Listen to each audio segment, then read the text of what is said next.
Tragically, anti-Semitism is growing worldwide, and sadly, there are plenty of incidents that illustrate it, such as the Texas synagogue that was attacked recently. Jenna Browder spoke with former State Department envoy Ellie Cohanim about the attack and the government response. And let's bring in Ellie Cohanim, former Deputy Special Envoy to combat anti-Semitism. Ellie, great to have you. Welcome. I want to start with the FBI and a statement that it put out on Saturday night.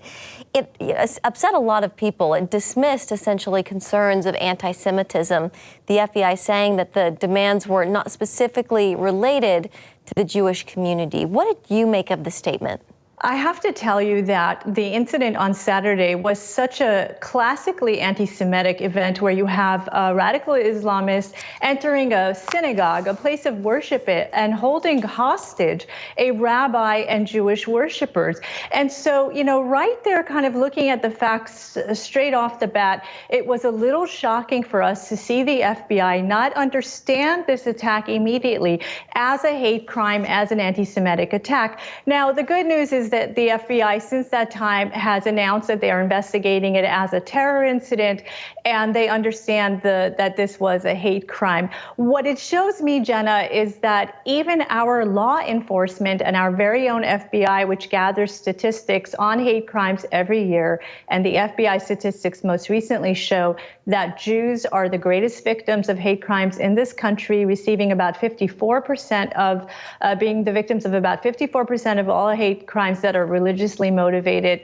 What it shows me is that even our own FBI is not as aware and educated and trained on these issues of anti-Semitism as they should be.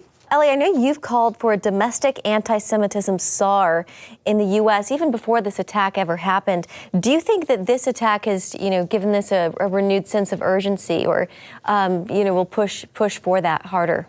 And the reason I wrote that piece in Newsweek back in June is that I served as the Deputy Envoy to combat anti-Semitism in the State Department. And I always remind people the State Department is like our foreign ministry. So the mandate that I had and the Special Envoy had is purely a global mandate. So we were there only to be America's voice on global anti-Semitism.